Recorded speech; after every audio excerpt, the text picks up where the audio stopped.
guys? Coach Lou, Major Gains. So what I'm going to show you today is how to properly set up for a dumbbell row.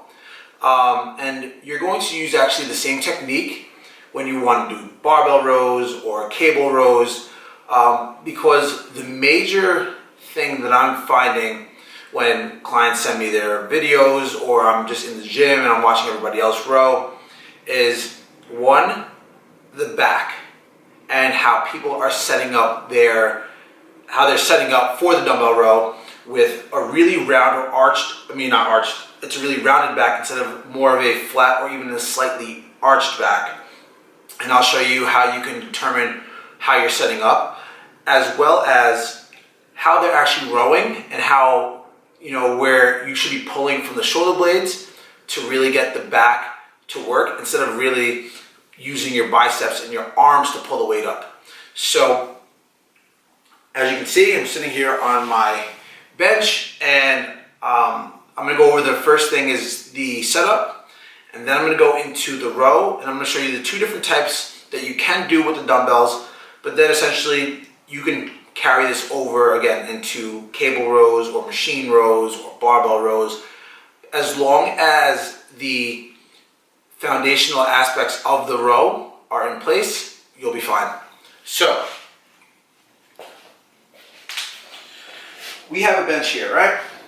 Now what a lot of people tend to do is they'll set up for a row and they're just either really high and pulling up this way. So let's say somebody's pulling, they might be standing up this way and they're just pulling up like here, or they're round and then just pulling up like this, or ripping it up like this.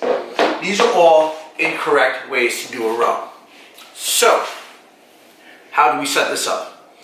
Well, first and foremost, you have to know the difference and feel the difference between having your back look like a camel's hump or rounded versus more of a flat back, or even, again, a slightly arched back. Not terribly, you're not trying to twerk here, but what you are trying to do is set up in a really stable position to get the most out of the exercise.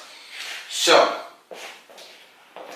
people will grab a dumbbell and they'll sit like this, right? Maybe their legs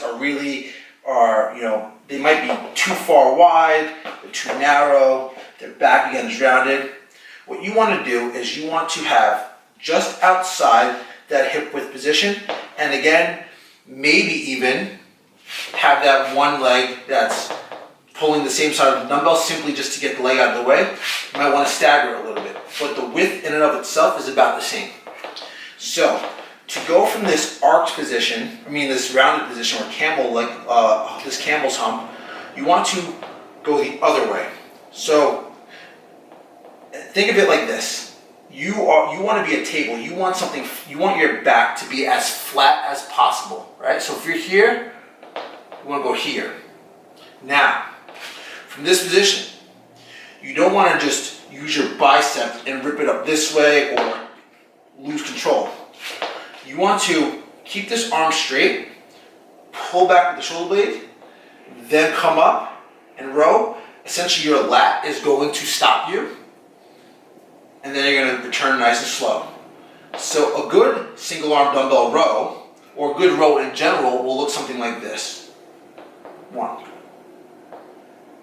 2, 3. Okay?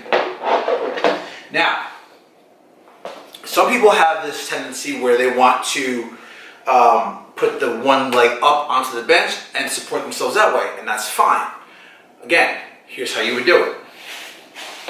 So I'll do that side angle.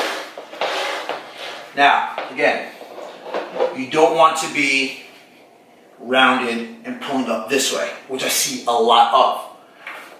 Get your hand nice and stiff, straight arm, get this knee back, again, get this front leg out of the way, move from this rounded position to that arched position, and row. Okay? So now, same rules apply when you're going into a barbell row, a bent over barbell row, a cable row. So I'm going to face the back. So you're going to have my back to you. And we're gonna envision, or let's just pretend that I'm holding a cable row and I'm pulling. So from this position, let's say I'm here.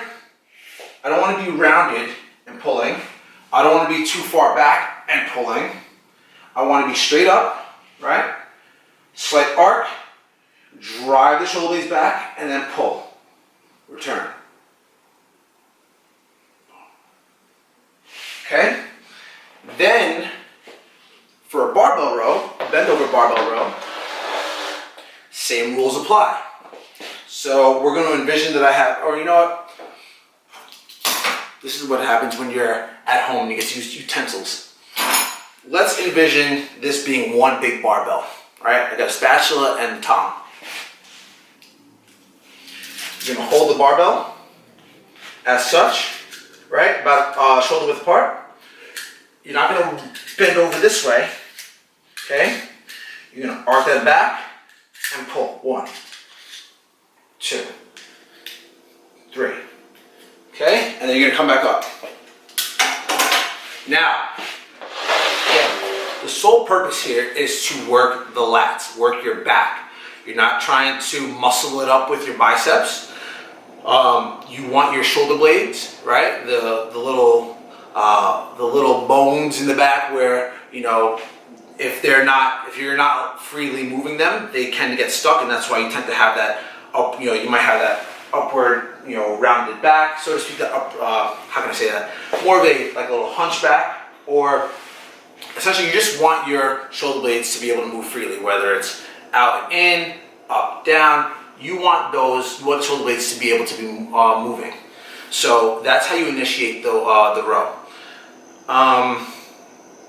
And single arm dumbbell rows, barbell rows, cable rows. Yeah, any row, just make sure that your back is flat and you have a stable position, and that's it. So give that a try. You can do it at home right now if you're watching this at home. You don't need much. Just practice that position, because once you get that down pat, your rows and essentially all your back exercises are going to make a lot more sense, and you're going to feel them a heck of a lot better. So let me know.